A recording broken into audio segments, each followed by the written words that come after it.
bienvenidos a todos a un nuevo capítulo de nuestro podcast de la H a la Z. Hoy tenemos de invitado a un tremendo invitado. Su nombre es Braulio Jatar. Él es chileno, venezolano, es periodista, es abogado, dirigente político, tiene una tremenda trayectoria y hoy vamos a tener una gran conversación con él. Bienvenido, Braulio. Juan, ¿cómo estás tú? Bien, bien, muy contento y muy expectante de la gran conversa que vamos a tener yo creo con Braulio y yo creo que va a ser un capítulo especial este verano porque lo comentamos con Braulio antes de salir al aire. Generalmente hablamos solo de políticas públicas en este programa y hoy en día tenemos una persona que tiene una historia muy potente y queremos también hablar del lado humano. ¿Quién es Braulio Jatar? ¿Cuáles son tus lazos que te unen con Chile? Tuviste una experiencia que nadie se la quisiera, que fuiste preso político. Entonces, partamos, no sé si te parece, Vero, partimos ya de lleno con las preguntas de nuestro invitado, Braulio. ¿Cuáles son los lazos que te unen con Chile? Porque este chileno, venezolano, que hoy en día, bueno, está radicado acá en el país. Bueno, muchísimas gracias, Juan José, Verónica, al equipo de producción y a esta institución tan prestigiosa. Fíjate, me une a esto haber nacido aquí, el ius soli, como se le dice en derecho. Nací en la Clínica Santa María hace unos cuantos años, en 1958. Mi hermano Antonio, quien falleció y dejó un hueco profundo en mi alma, murió de cáncer, también nació aquí, nació en el 55. Es decir, que mi padre y mi madre, cumpliendo una de las estrofas del himno de Chile, consiguieron aquí refugio. Mi padre era un perseguido de la dictadura que, para los estándares chilenos, se llamaría una dictadura militar de derecha en los años 50. Y mi madre, una eterna perseguida, y murió siendo siempre una, vamos a decir, víctima de la dictadura castrocomunista que todavía se mantiene en Cuba. Entonces, uno y el otro consiguieron refugio bajo la estrofa del himno de Chile y yo también junto con ellos. Qué bonito. Qué sorprendente la historia, porque ahora, dados los últimos acontecimientos en Venezuela, tú estás viviendo algo, no es lo mismo, por supuesto, pero parecido en términos de estar lejos de tu país, cuando hay una situación tan crítica allá. ¿Cuál es tu opinión de las últimas elecciones, de cómo se desarrolló el proceso, de los resultados, del no reconocimiento? Bueno, yo te diría que lo vivo con una gran angustia. Angustia porque es una especie de laberinto con una salida que a veces crees que está a la vuelta de la esquina o dos tramos más allá y se te vuelve otra vez a ser distante y casi imposible alcanzar. Yo tengo allá a mi esposa, Silvia, que es una venezolana insistente, persistente, lo cual me da mucho temor, mucha angustia. Tengo a mi hijo menor, Dominique, allá.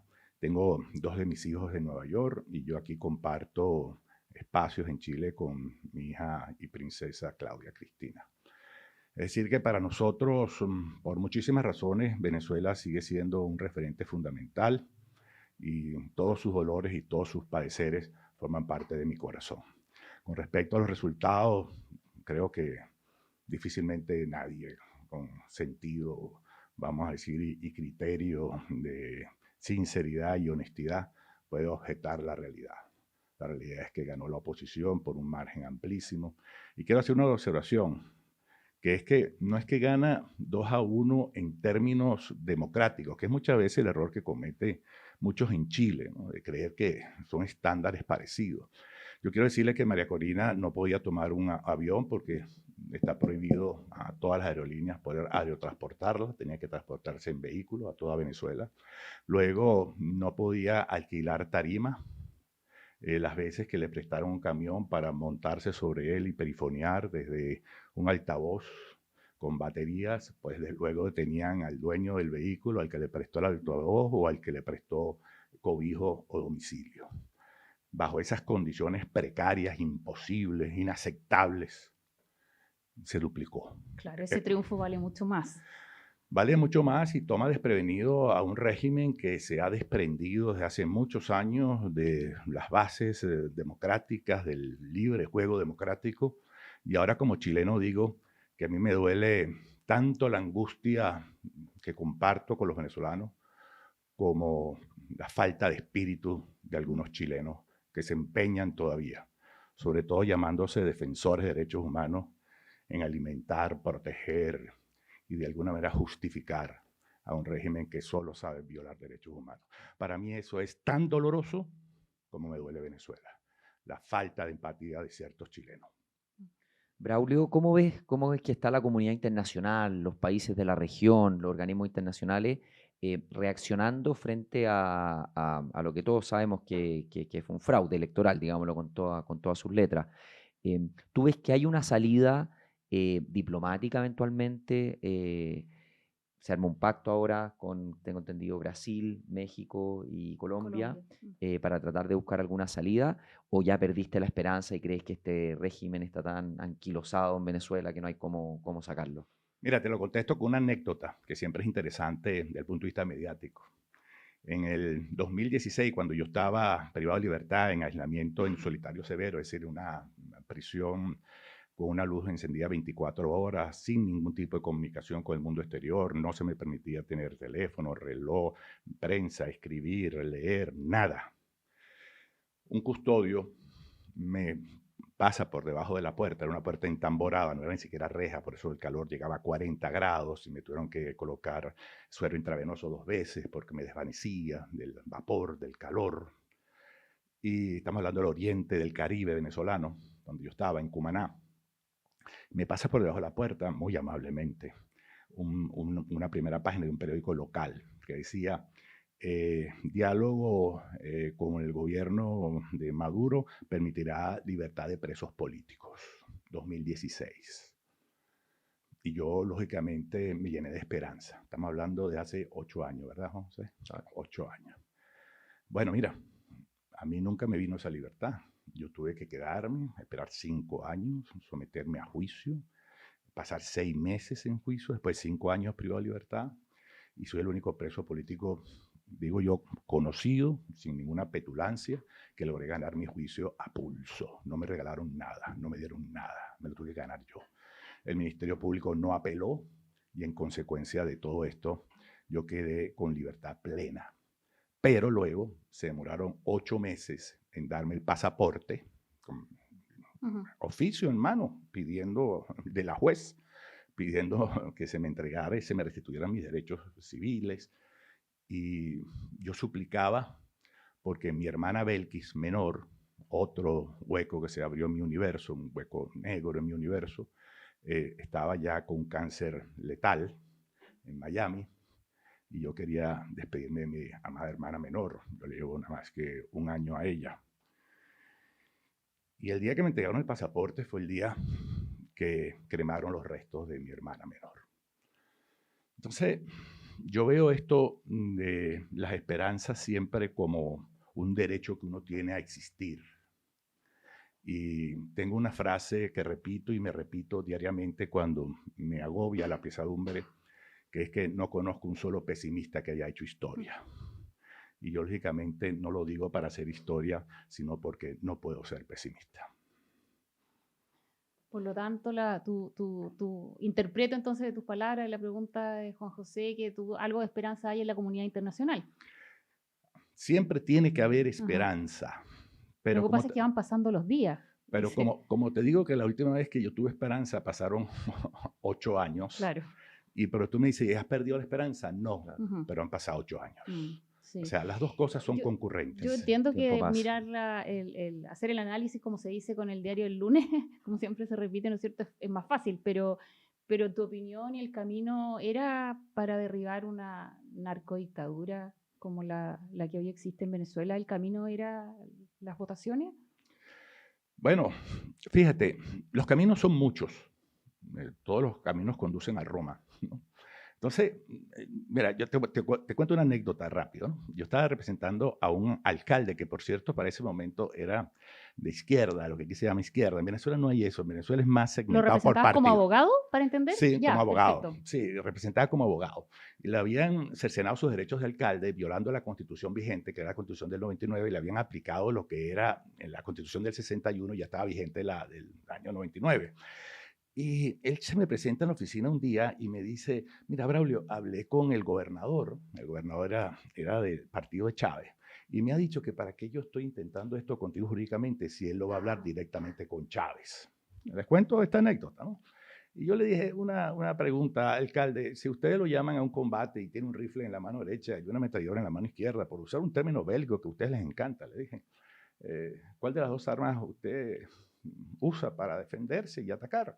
Y entonces estaba pensando, le dije, mira, alcalde, no piensen más, porque yo no le dije que tenía que dejar ninguna. Usted avance con las dos y luego ve con cuál funciona. Pues quiero decir una cosa, que gané fui yo.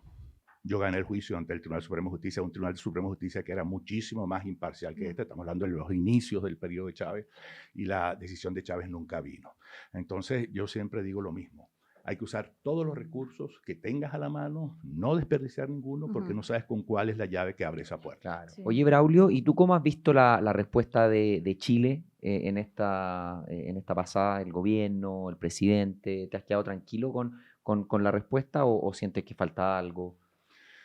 Bueno, mira, yo pienso que cuando los países empiezan a tomar decisiones, te voy un poquito para atrás, México, Colombia, Brasil, si tú quieres tener una posición de mediador, tú tienes que tener un discurso muy acorde con la mediación. No le puedes pedir a un mediador que se coloque en una posición de agresividad o de defensa, porque pierde su condición de mediador, aunque todos lo quisiéramos.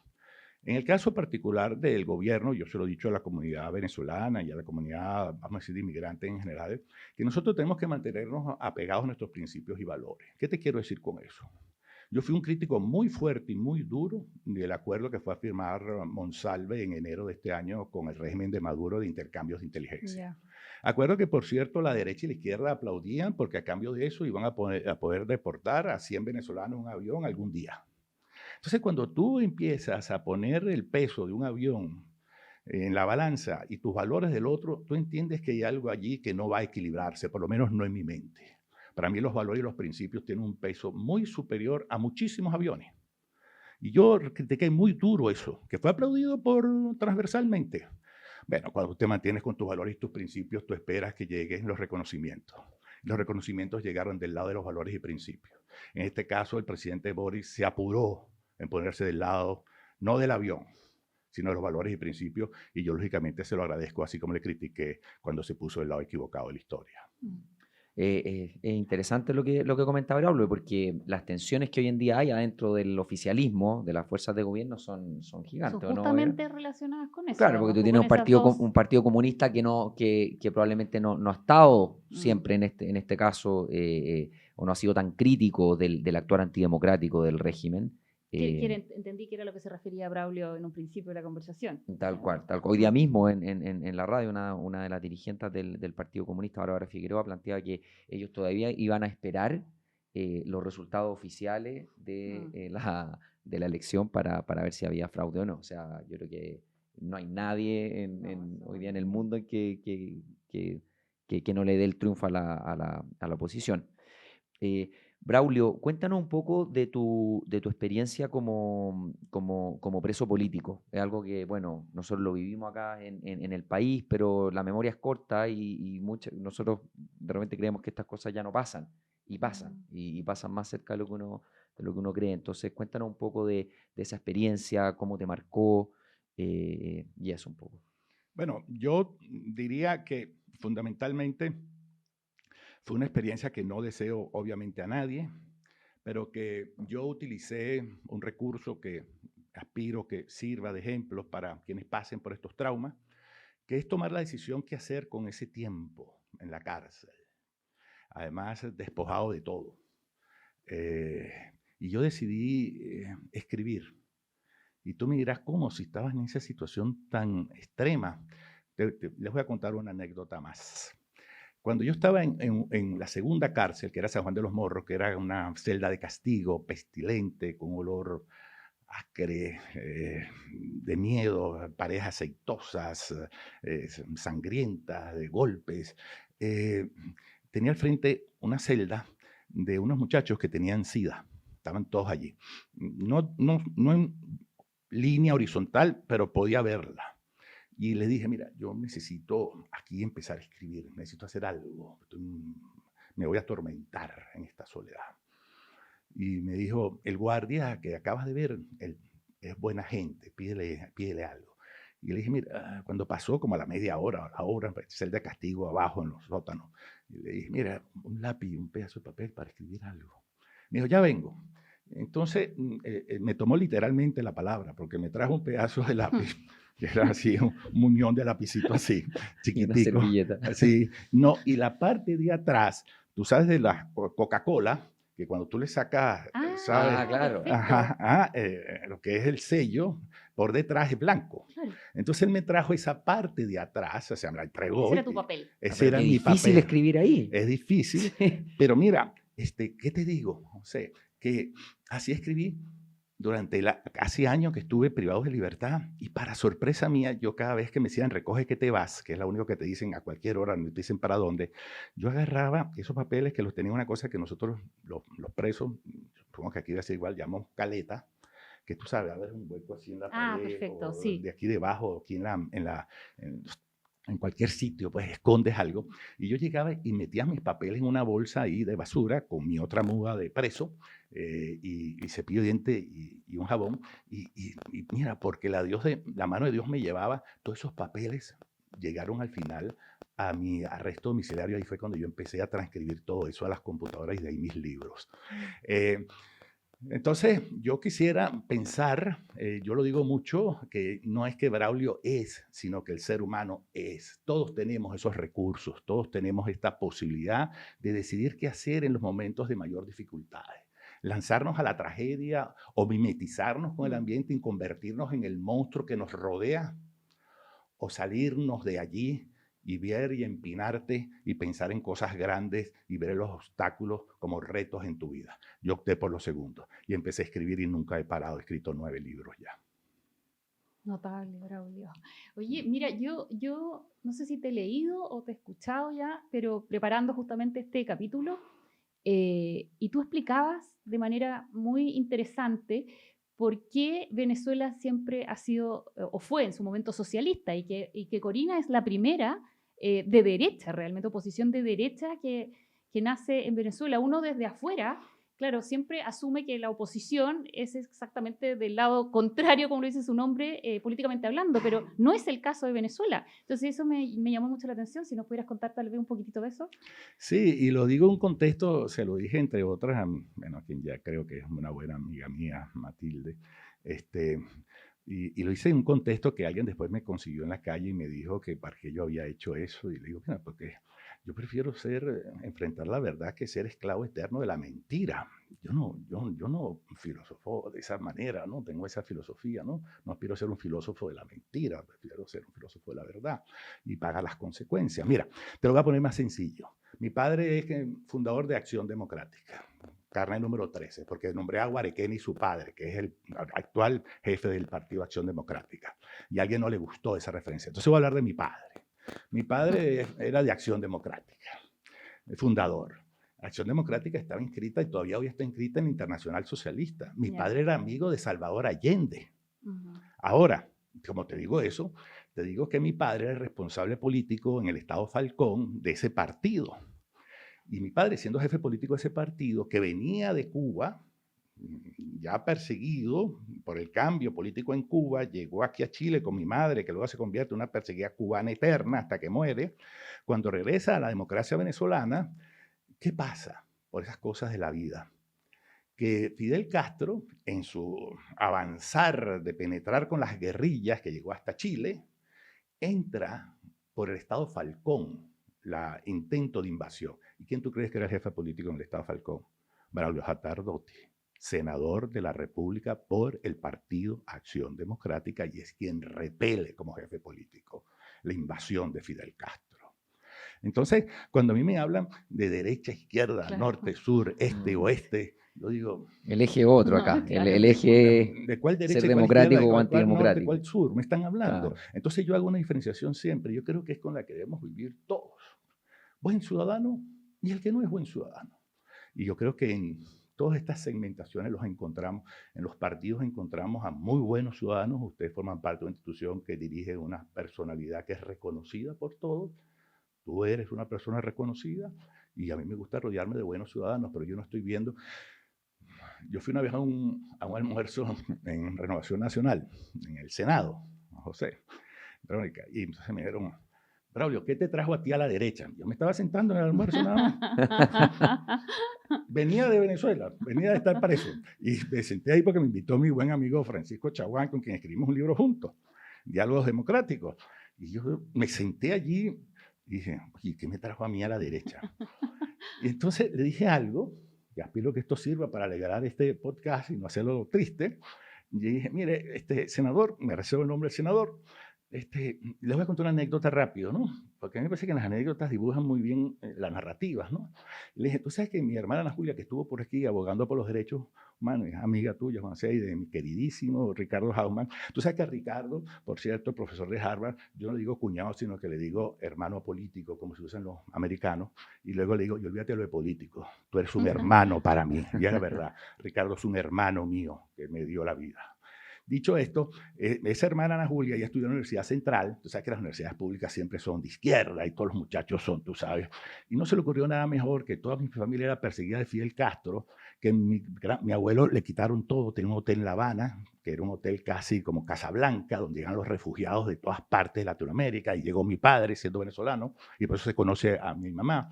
Y en definitiva, mi hermana Ana Julia no se le ocurre nada mejor que un día en una pared como esta, así, poner un afiche del Che Guevara en su cuarto.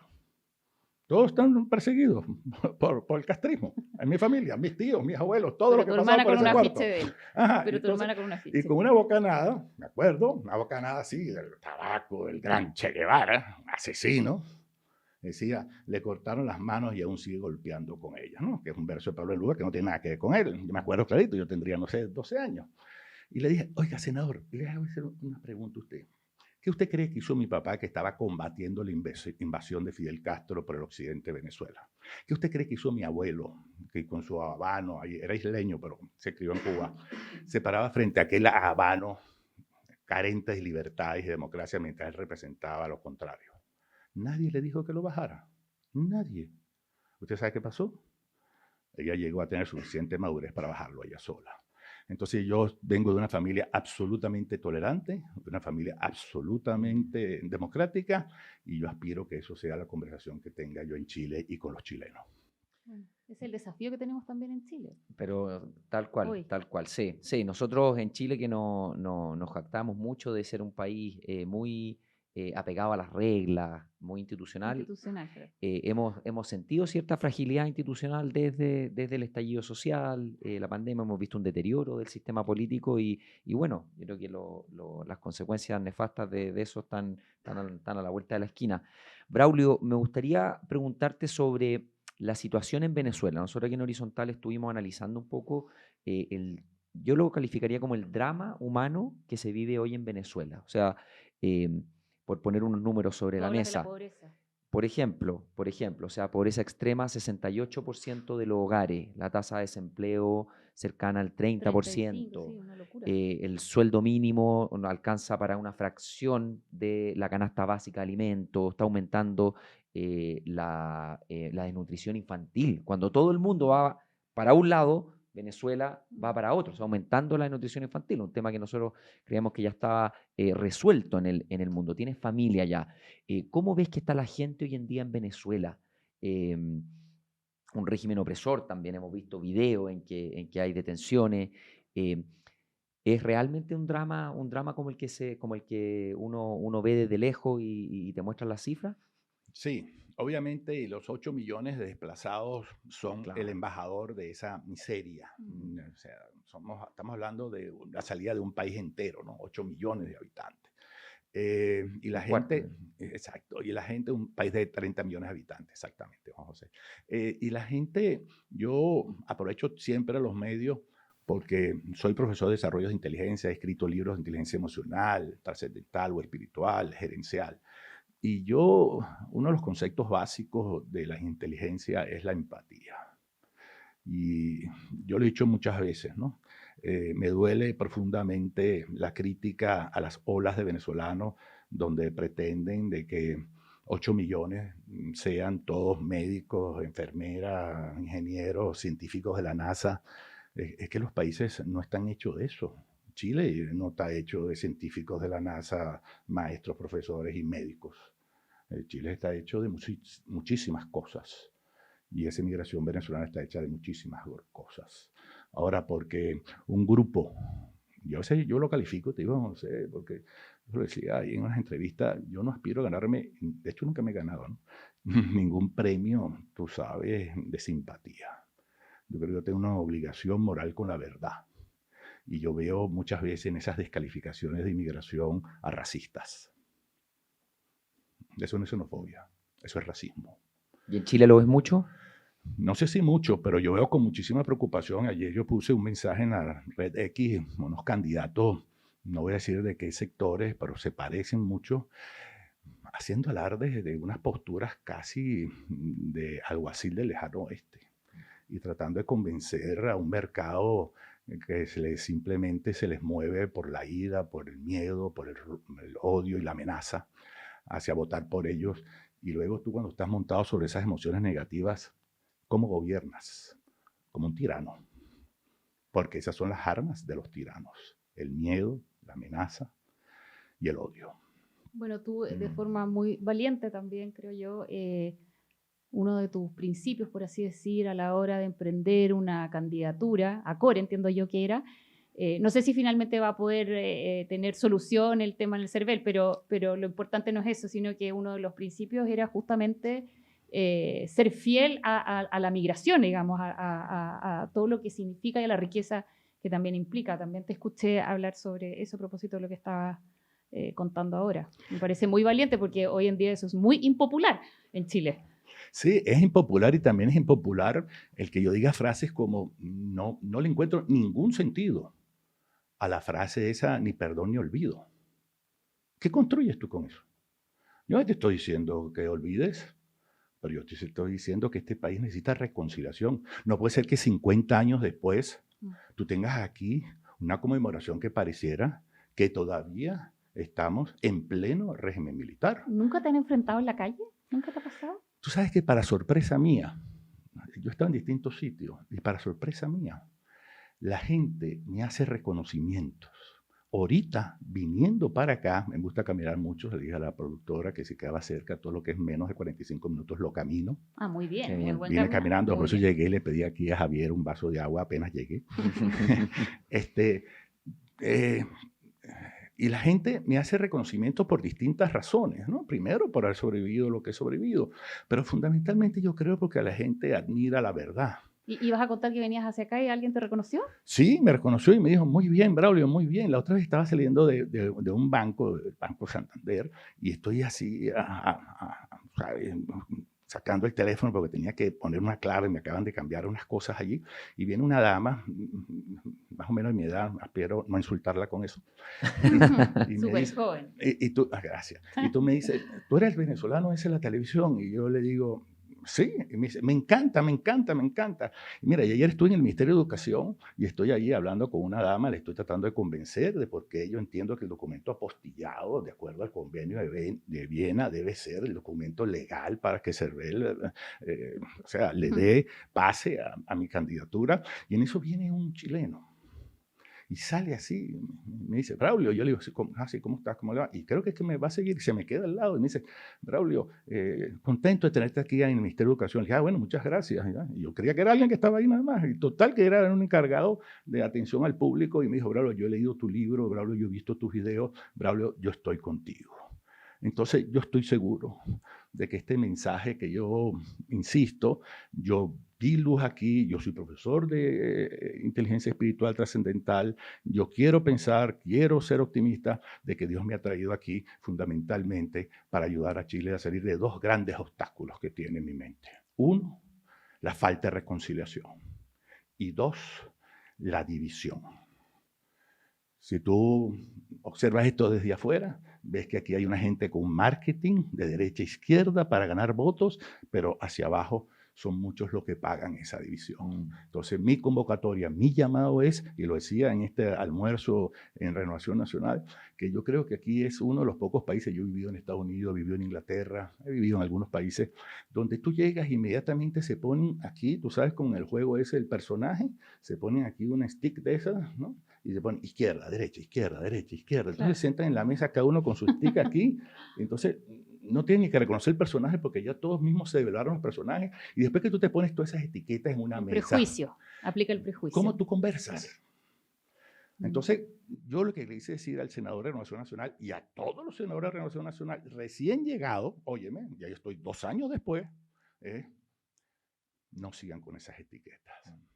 Es muy, muy interesante lo que planteas, Braulio, porque bueno, lo hemos visto acá, lo hemos conversado, lo hemos analizado, en que vemos un país, Chile, en que las élites están muy polarizadas, están llenas de etiquetas, están apelando a sentimientos como la rabia, el odio, la xenofobia, pero la gente no, la gente está mucho menos polarizada que el mundo político. Y es mucho más equilibrada. Los Mucho más resultados de equilibrada. las votaciones así Tal lo cual, comprueban. o sea, tal cual, como dice la Vero, o sea, tuvimos 2 procesos constitucionales en que se presentaron a la ciudadanía proyectos de extremos y la gente dijo no quiero proyectos de extremos. Entonces, no hace mucho sentido que tú nos digas que la gente te reconoce en la calle porque tu mensaje es sin etiqueta, tu mensaje no es caricaturizando, no es en esta lógica dicotómica del bueno y el malo, que yo creo que le está haciendo muy mal a Chile, bueno, y también es un fenómeno mundial, ¿no es cierto? Lo Así vemos es. también en las economías más avanzadas también, o sea, hay una crisis política muy, muy grande y yo creo que hay personas como tú que creen en el liberalismo, que creen en la tolerancia, en respetar las reglas del juego, en la sana convivencia, tienen que hablar con fuerza. O sea, en ese sentido, me pone muy contento de que te hayas de esta candidatura a Core. Ojalá llegue a puerto, prospere, sí. pero es muy, muy, muy motivador, muy cautivante el mensaje. Fíjate, déjame decirte algo, José, para aterrizar un tema chileno, por ejemplo, ¿no? Yo inicié esto aspirando a la alcaldía de Santiago y un periodista me dijo, oye, ¿no estás empezando un poco tarde para esto? Le dije, depende cuál es el objetivo. Nadie sabe cuál es mi objetivo, nadie me lo ha preguntado. Fíjate, yo creo que aquí les dejo 3 temas para que debatan en el futuro de políticas públicas. 1, ¿ustedes no se han dado cuenta de que Carabineros no está cumpliendo la función básica de resguardo y atender con los tiempos estándares internacionales a las llamadas de emergencia? Ustedes saben que las llamadas de emergencia son entre 5 y 10 segundos para que una policía llegue al lugar del siniestro. Ustedes nos llaman aquí a Carabineros y Carabineros puede estar media hora y no les levanta ni siquiera o le atiende la llamada. Es un debate que hay que dar. ¿Por qué no se da? Por lo que decía antes, porque han etiquetado las instituciones. Entonces, cuando uno habla de Carabineros, dicen, ese es el parche de la derecha. Y la izquierda entonces se mantiene allá distante. No, Carabineros es simplemente una institución de servicio público que la ciudadanía tiene el derecho a evaluar. Si Carabineros no está cumpliendo las funciones, hay que evaluar Carabineros. Tan sencillo como eso. Y para mí, Carabineros, si no me responde la llamada inmediatamente primero y luego no me atiende 5 a 10 segundos en lugar de siniestro, tenemos que revisar esa institución. Y eso hay que decirlo con claridad. No me pongan etiquetas a ese tema, porque mi etiqueta es la ciudadanía. Dicho eso, yo soy de la política de centralizar las policías. Bueno, tú sacaste eso. ¿Cómo que dónde lo saqué? ¿De dónde sacaron ustedes tener las policías centralizadas todavía? Vayan a Nueva York, vayan a Los Ángeles, vayan a Barcelona, vayan a Medellín, vayan a Caracas.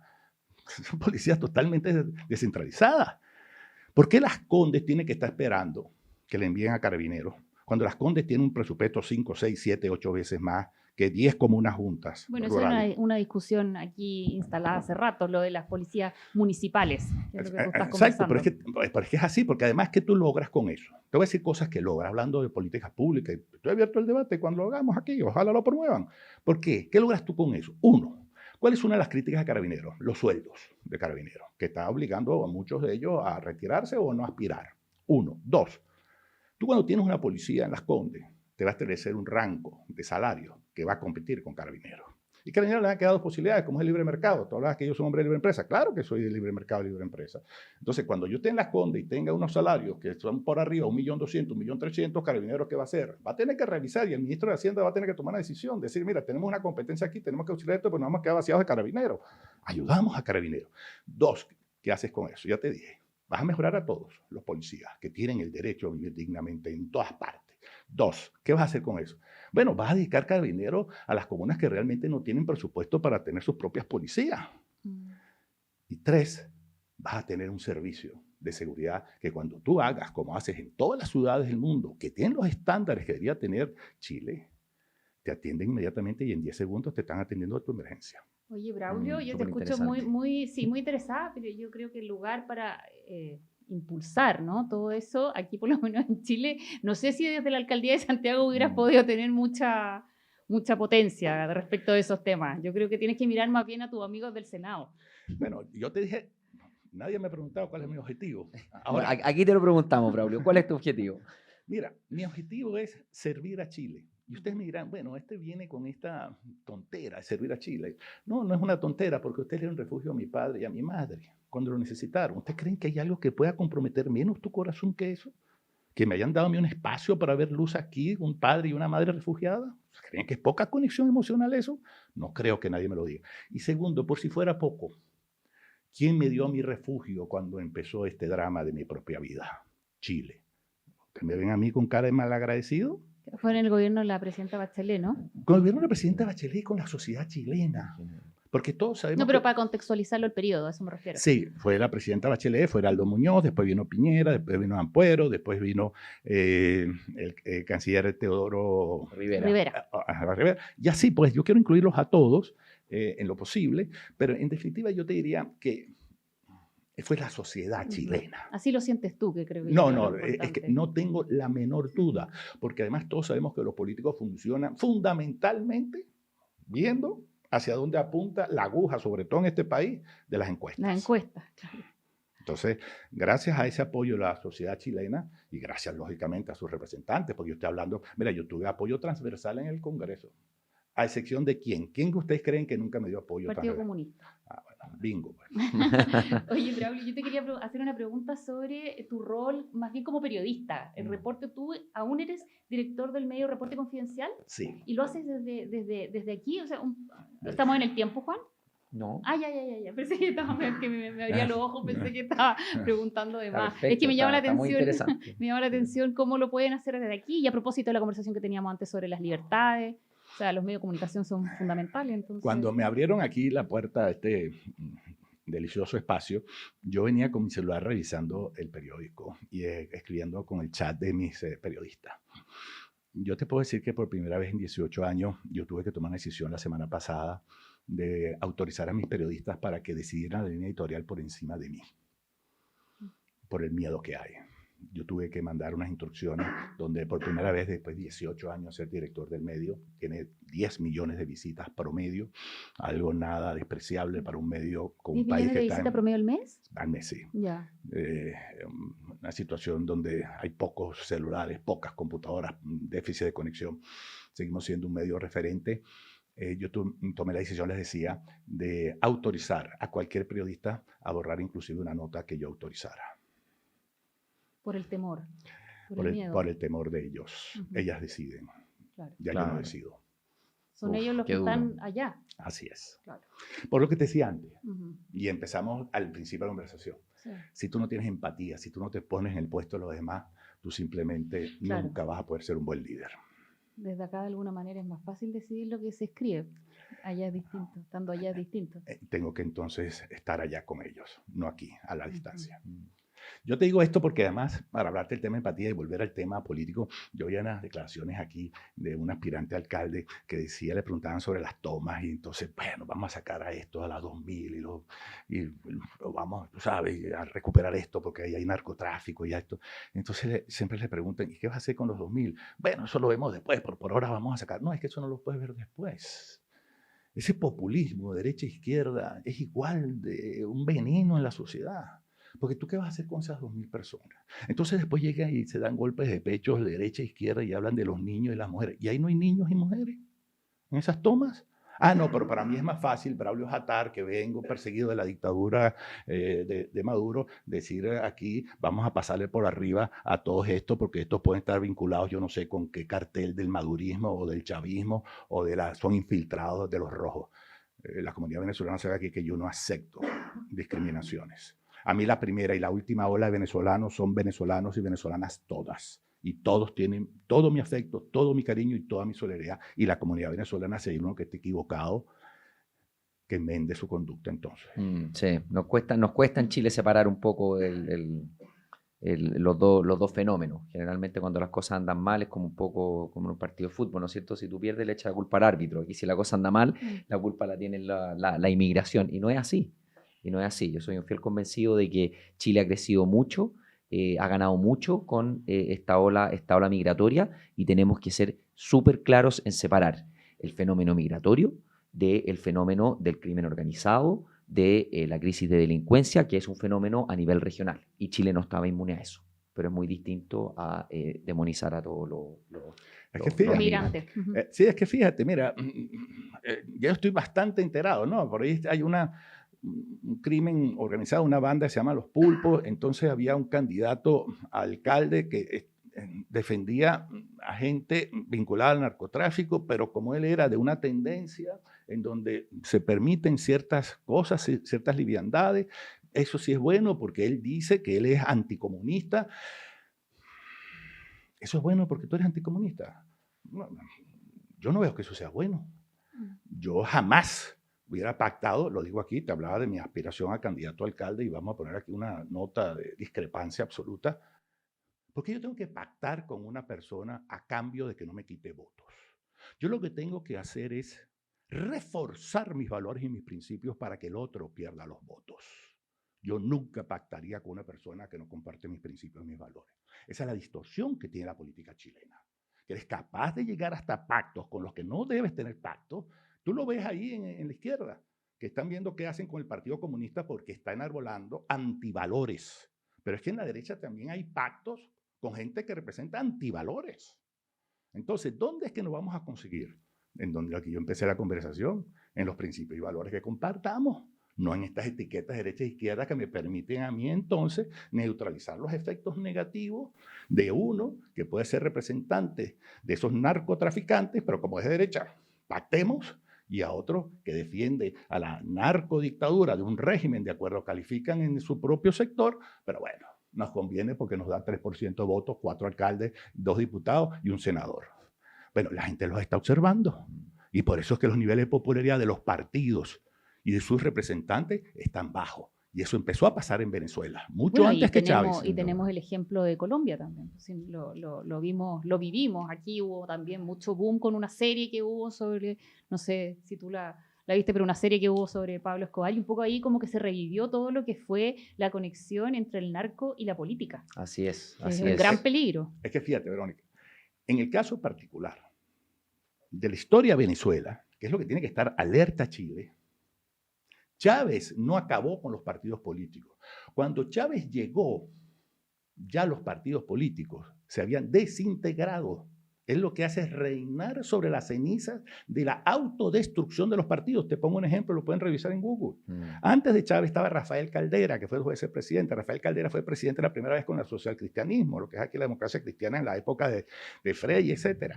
Pero Caldera llega por segunda vez sin ninguno de los partidos tradicionales. ¿Y por qué crees que murieron todos esos partidos ahí? ¿Por qué Chávez pudo llegar sobre esas cenizas? ¿Por qué había cenizas y no partidos? La corrupción, que aquí se empieza a ver bastante, la ineficiencia en cumplir con las demandas populares, que aquí se empieza a ver bastante, y sobre todo la desconexión de unas estructuras que están llamadas a hacer resonancia de las necesidades de abajo y se quedan ellos, como lo estamos viendo aquí, atendiendo a sus propias necesidades arriba, creyendo que a cuenta de que yo me pongo la etiqueta aquí derecha, todos estos van a votar por mí, o que yo pongo aquí la etiqueta izquierda y todos estos corderos van a votar por mí. Hasta que la gente se da cuenta, mira, ustedes no me representan y se pueden ir todos ya. Eso, que fue un lema en los 2000 de Argentina, eso pasó en Venezuela como 5 años antes. Ya en Venezuela habían votado a todos ya cuando llegó Chávez.